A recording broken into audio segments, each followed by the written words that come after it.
보겠습니다. 하나님 말씀은 창세기 27장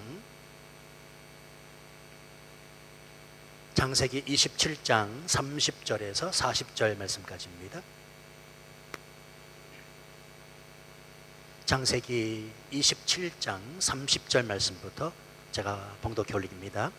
이삭이 야곱에게 축복하기를 마침에 야곱이 그의 아버지 이삭 앞에서 나가자 곧 그의 형 에서가 사냥하여 돌아온지라. 그가 별미를 만들어 아버지에게로 가지고 가서 이르되 아버지여 일어나서 아들이 사냥한 고기를 잡수시고 마음껏 내게 축복하소서. 그의 아버지 이삭이 그에게 이르되 너는 누구냐? 그가 대답하되 나는 아버지의 아들 곧 아버지의 맏아들 에서로소이다. 이삭이 심히 크게 떨며 이르되 그러면 사냥한 고기를 내게 가져온 자가 누구냐?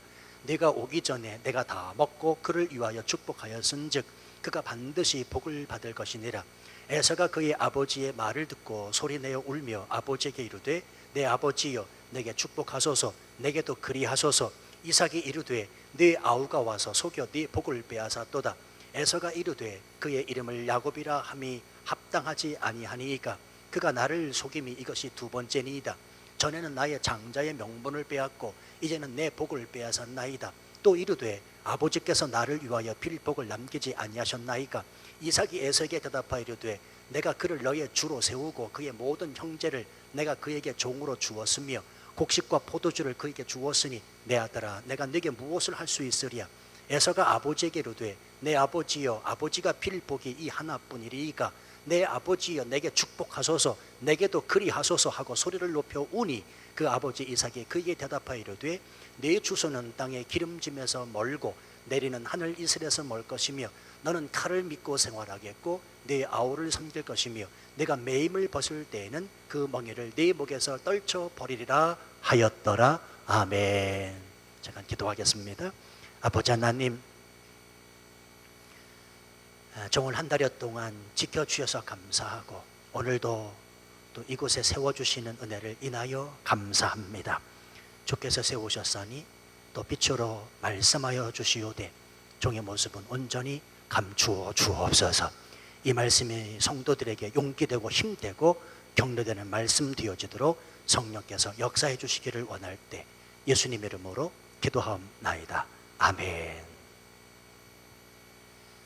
방세를 쓴 철학자 파스칼이라고 하는 사람이 있습니다.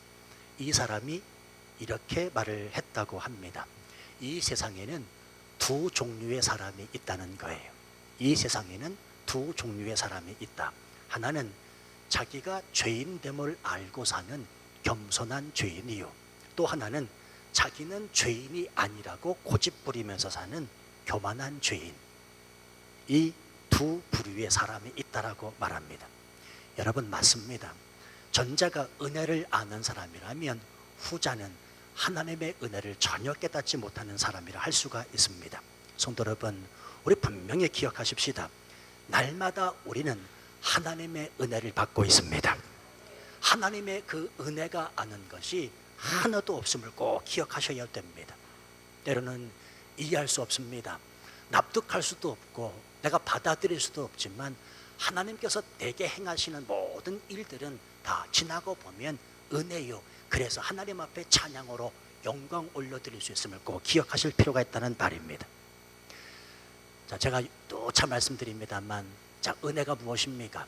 은혜는 다른 게 아니라 따라서 하십시다. 은혜는 하나님이 다 행하신 일, 그게 은혜예요. 은혜라고 하는 것은 하나님께서 다 행하신 일, 그게 은혜라는 말입니다.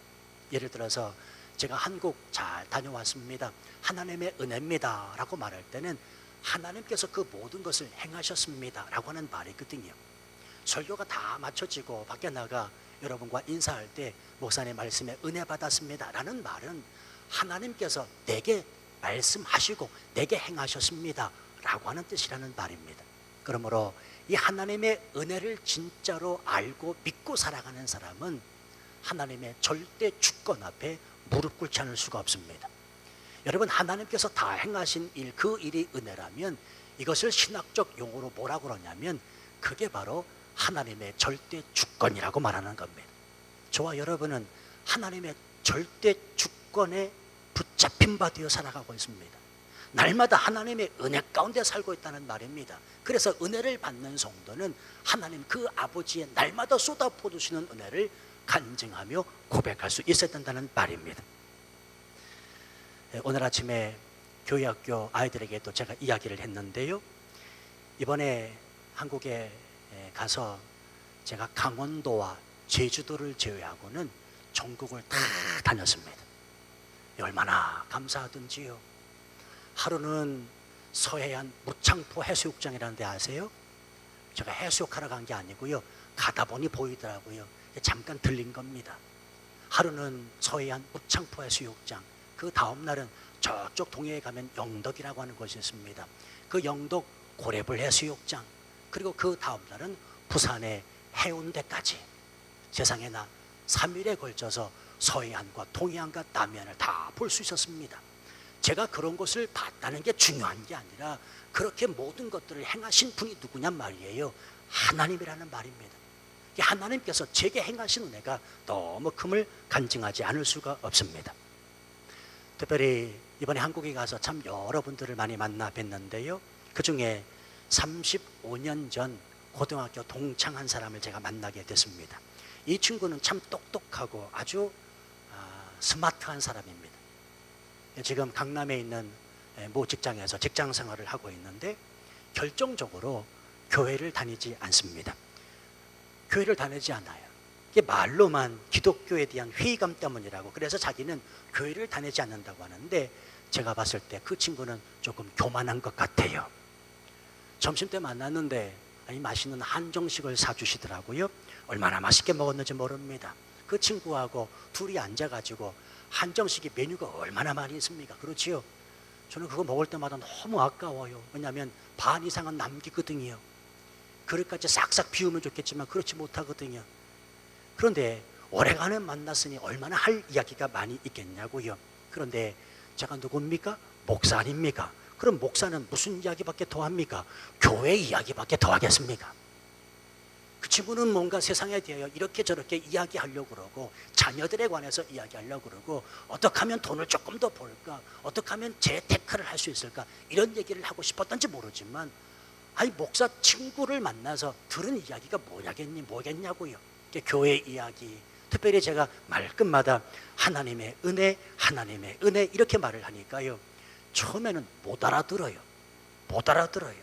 아니 제가 볼 때는 못 알아듣는 척 하는 것 같더라고요. 그럼에도 불구하고 계속해서 하나님의 은혜라, 자네도 알겠지만 내가 지금까지 살고 있는 건 모든 게 다 하나님의 은혜라, 하나님의 은혜를 계속 말했습니다. 그랬더니 이 친구가 급기야 이렇게 말을 하더라고요. 이복의 친구, 그만하게 해. 무슨 하나님의 은혜인가, 더 이상 듣고 싶지 않네. 무슨 하나님의 은혜, 그러더라고요. 이게 어떤 반응이냐면 제가 순간 느꼈습니다. 아하, 인정하기 싫다는 말입니다. 자기는 하나님이 필요 없다는 말입니다. 자기는 하나님을 믿지 않는다는 말입니다. 그럼에도 불구하고 저는 끝까지 헤어지는 순간까지 하나님의 은혜를 말하고 왔습니다. 여러분, 세상의 사람들은 하나님의 은혜를 말하지 않습니다. 조금만 생각을 달리하고 살면 우리가 살아 숨쉬는 것, 햇빛을 받아 누리는 것, 자연의 아름다움과 풍요로움을 느끼는 이 모든 것이 다 하나님의 은혜일진데, 이 사실을 알지 못하고 살아가는 사람이 얼마나 많은지 모릅니다. 왜냐하면 자신이 다 할 수 있다고 생각하기 때문에 그렇습니다. 다시 말하면 하나님이 필요 없다는 것입니다. 하나님이 없어도 내가 가진 것, 내가 소유한 것, 내 능력 가지고, 내 지식 가지고 얼마든지 떵떵거리면서 잘 살 수 있다는 그 교만된 마음이 하나님이 필요 없다는 그 생각, 하나님의 은혜를 말하지 않게 한다는 사실입니다. 치앙마이에 살다 보면요, 참 용감한 엄마들이 얼마나 많이 있는지 몰라요. 여러분 오해하지 마십시오. 제가 이분들을 폄하하려고 하는 것이 아니라 이분들을 개인적으로 만나보면 아주 자신만만합니다. 당당합니다. 예, 물론 한편 이해가 됩니다. 해외 나와 살아갈 정도의 사람이라면 뭔가 없어도 있는 척 해야 되고요, 당당하고 자신감을 가지고 살아가야 되는 것이 분명합니다. 예, 인정합니다. 그런데 이 사람들의 문제가 뭐냐면 하나님 없어도 내가 가진 것, 내 능력과 내 실력으로 내가 얼마든지 아이들을 잘 키우면서 누릴 것 누려가며 혼자서 얼마든지 잘 살아갈 수 있다라고 생각하는 것, 그게 문제라는 것입니다. 그러면서도 또 가만히 생각해 보면, 또 그분들의 형편을 가만히 살펴보면 주변의 도움들은 참 많이 받는 것 같아요. 아마 모르긴 몰라도 여기 앉아 계신 저희 교회 성도님들이 그 용감한 치앙마이에 사는 엄마들에게 이런저런 도움을 주시는 분들도 있으리라 여겨집니다. 그런데요, 문제는 또 뭐냐면 그 도움들 자체가 하나님의 은혜라, 하나님이 내게 붙여주신 좋은 사람들 때문에 내가 이런 조언을 받을 수 있다 생각하면 좋은데, 그것도 자신의 능력이라고 생각한다는 것입니다.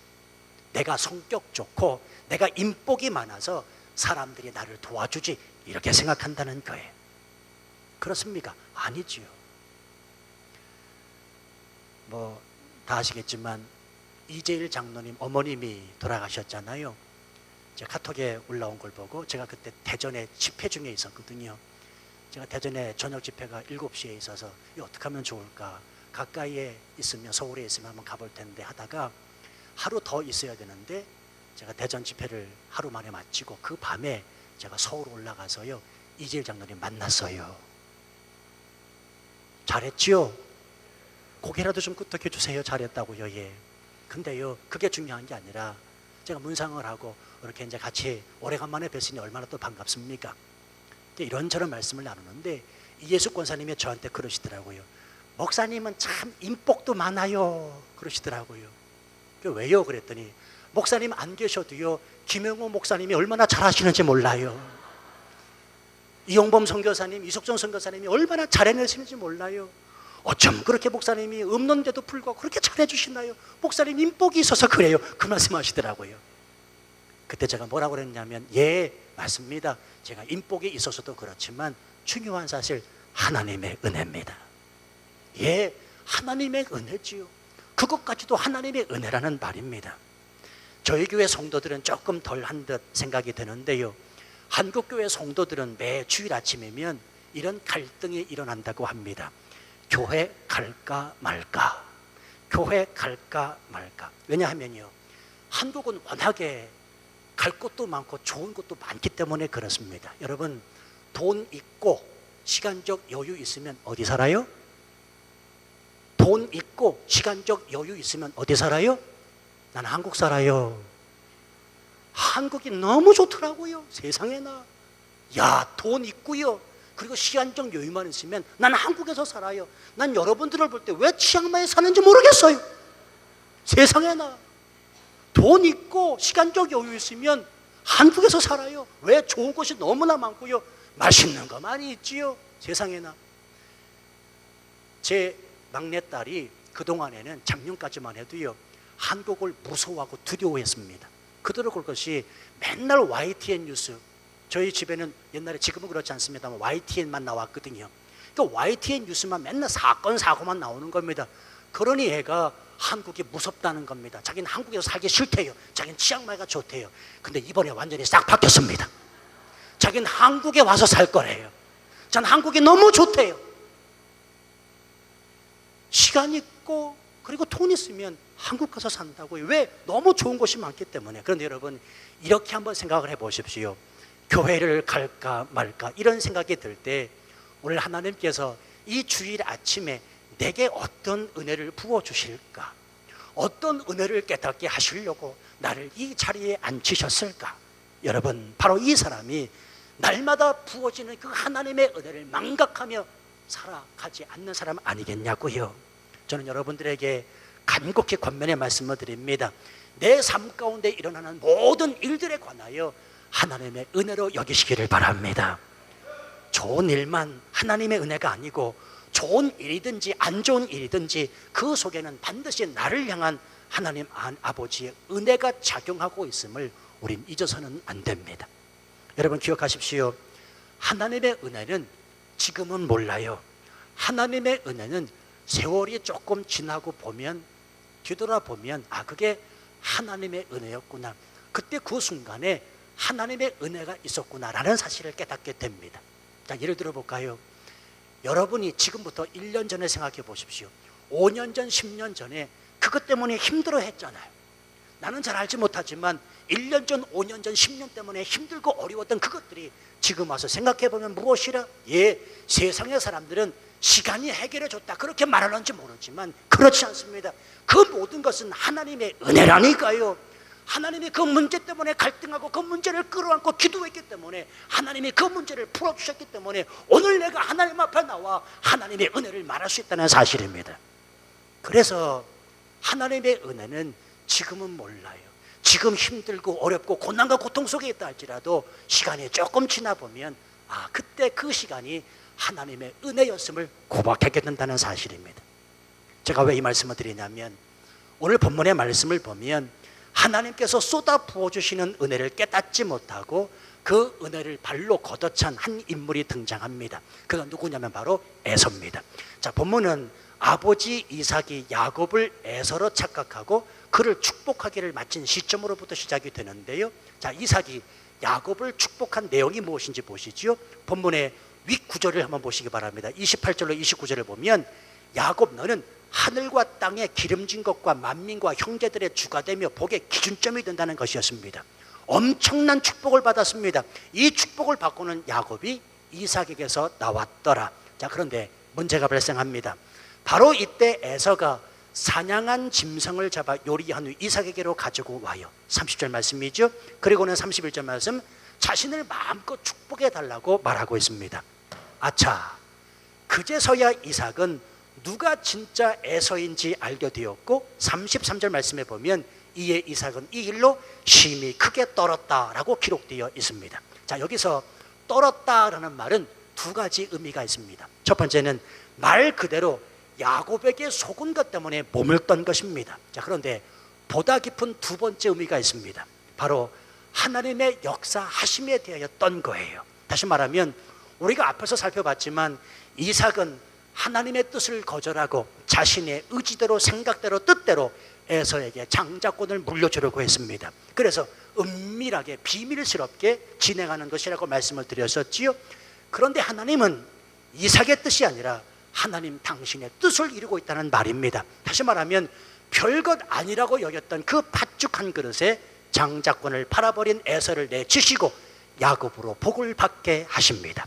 이삭은 비로소 이 사실을 깨닫게 된 것이요, 하나님이 행하시고 역사하신 이 사실에 대하여 너무 놀라서 지금 심히도 몸을 떨고 있다는 말입니다. 여러분, 굉장히 중요합니다. 우리가 신앙생활하면서 내 뜻을 이루고자 애쓰고 힘쓰지만 결국은 누구의 뜻이 이루어진다? 내 뜻이 아니라 하나님 아버지의 뜻이 이루어지는 경우를 종종 경험하게 됩니다. 자, 예를 들어서 하나님의 뜻이라고 믿고 기도했는데 결과는 전혀 엉뚱한 경우가 나와요. 사실 우릴 때 우리는 하나님 아버지의 보다 큰 뜻이 있겠지라고 기다리면 되는데 잠시나마 하나님을 원망하고 불평할 때가 얼마나 많은지 모릅니다. 그리고는 이렇게까지 생각합니다. 하나님이 내 기도를 응답하지 아니하시는구나. 그런데요, 참 신기한 것은 얼마간 시간이 지나 보면 하나님께서 그때 응답하지 않은 일이 비로소 하나님의 뜻임을 깨닫게 되는 때가 얼마나 많은지 모릅니다. 제 경우를 또 말씀을 드립니다만 제가 이번에 여러 교회를 방문하면서 설교하면서 이 은혜를 나눴습니다. 이게 뭐냐면 여러분, 제가 13년 전에 치앙마이가 어디 붙어 있는지도 모르고 왔습니다. 나는 치앙마이를 왜 가야 되는지 난 도무지 이해할 수 없고 받아들일 수 없는 그 상황에서 눈물 흘리면서 이 땅에 왔습니다. 그런데요, 13년이 지난 지금에 와서 그래서 하나님의 은혜구나.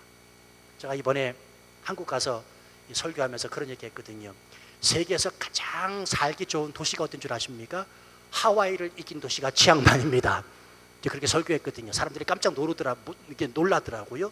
아는 분도 간혹 있었습니다만 모르는 분도 계시더라고요.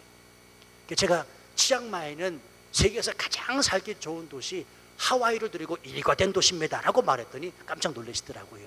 그렇습니다. 13년이 지나고 보니 하나님이 나를 세상에서 가장 살기 좋은 도시로 이끄셨네요. 될 수 있으면 할 수만 있으면 안으려고 벗어나려고 했는데 결과적으로 하나님께서 저를 이 땅에 보내셨고 세월이 흘러 이제는 하나님의 은혜를 말할 수 있고 간증하면서 설교하면서 다닐 수 있게 하시니 이게 어찌된 하나님의 은혜가 아닐 수 있다는 말입니까? 성도 여러분, 기억해야 됩니다.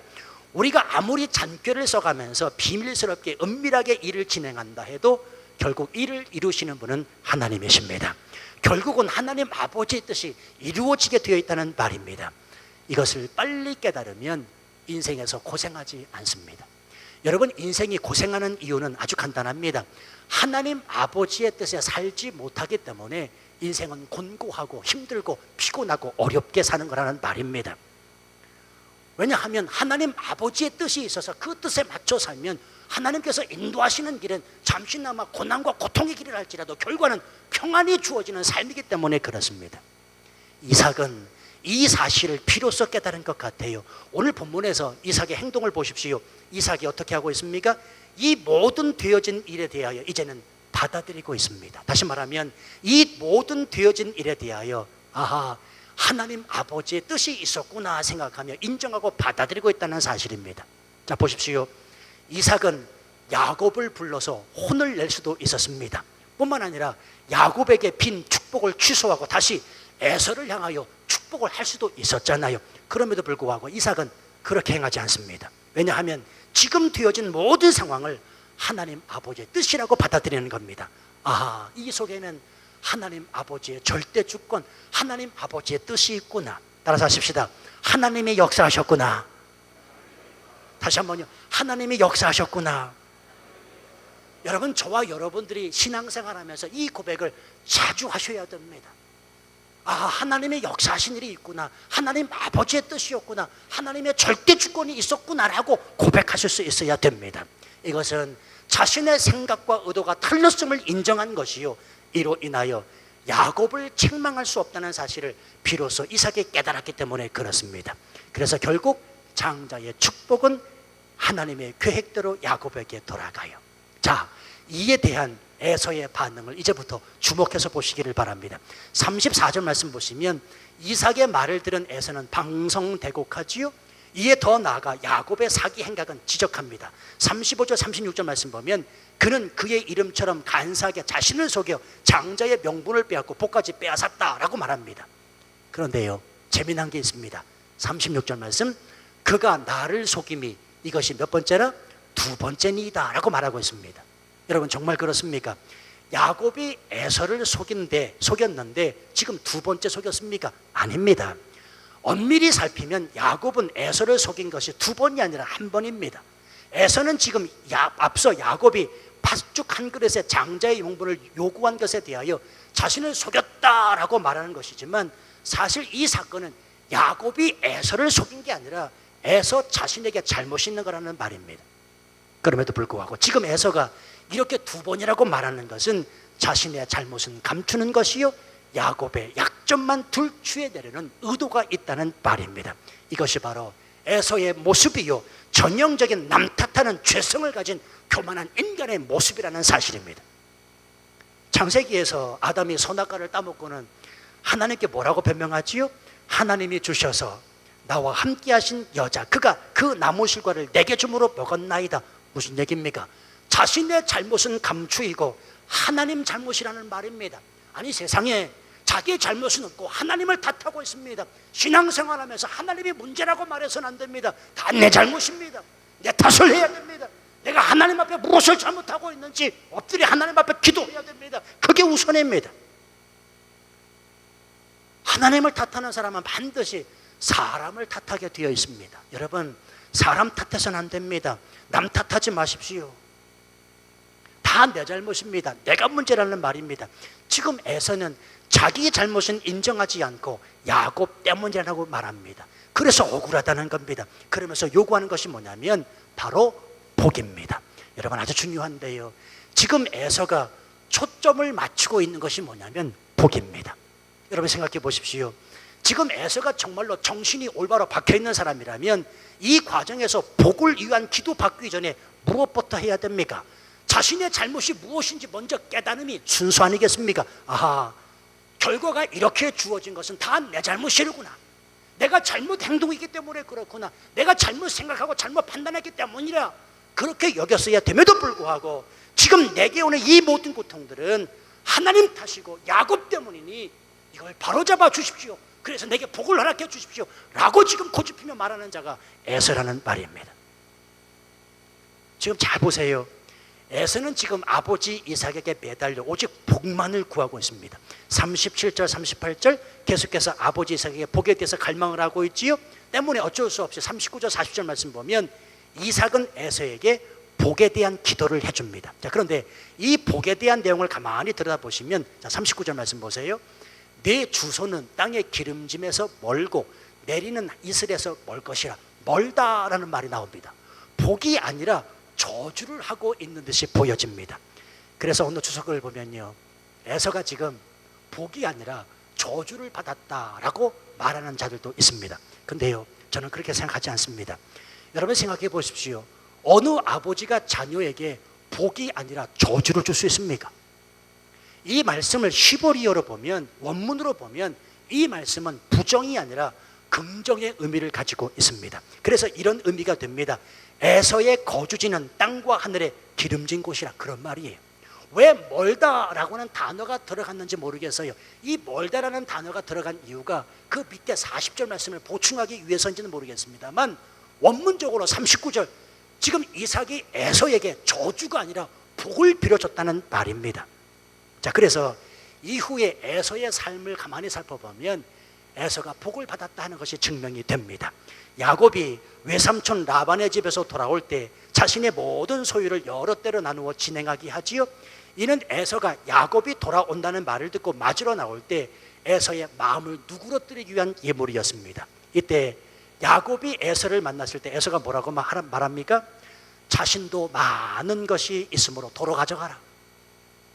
자신도 많은 것을 가져갔으니 도로 가져가라, 이렇게 말을 합니다.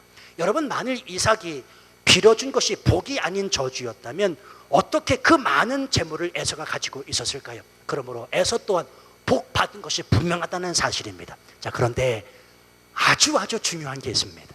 자, 그렇다면 야곱이나 에서나 모두 동일한 복을 받은 겁니다. 그렇지요?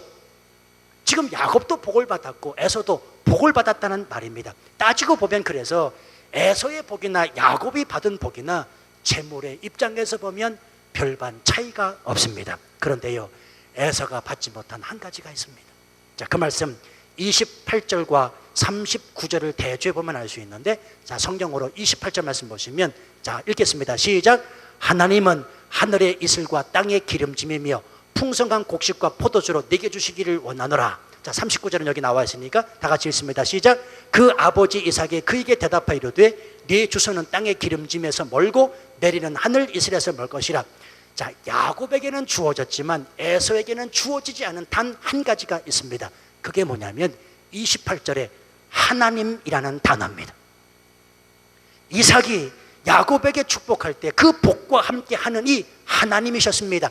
하나님은 하늘의 이슬과 땅의 기름짐이며, 그렇지요.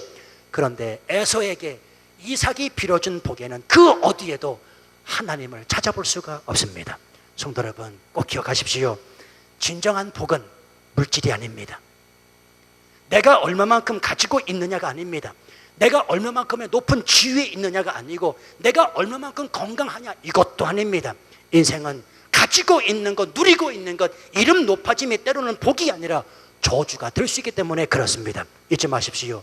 진정한 복은 내 인생에서 하나님이 계시느냐 아니냐입니다. 하나님이 계시느냐 안 계시느냐. 자, 보세요. 지금 에서에게는 하나님의 동행이 없습니다. 그래서 40절 말씀에 보면 그는 칼을 믿고 생활하겠다라고 말하는 겁니다.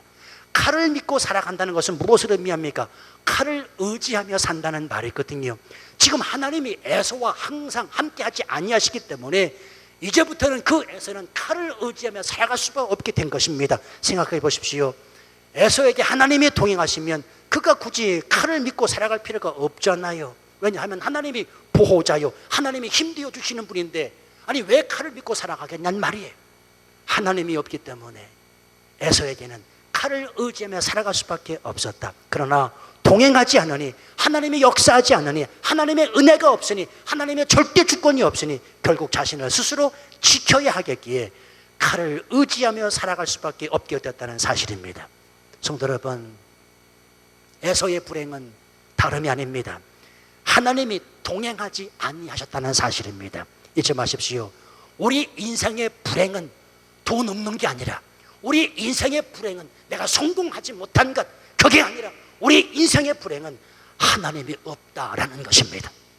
지금 반대로 내 마음 안에 하나님이 계시면, 내 안에 성령님이 역사하시면 그 인생은 성공한 역사임을 잊지 마시기를 바랍니다. 그래서 여러분 꼭 기억하세요. 저와 여러분의 인생의 삶은 지상 최고의 삶입니다.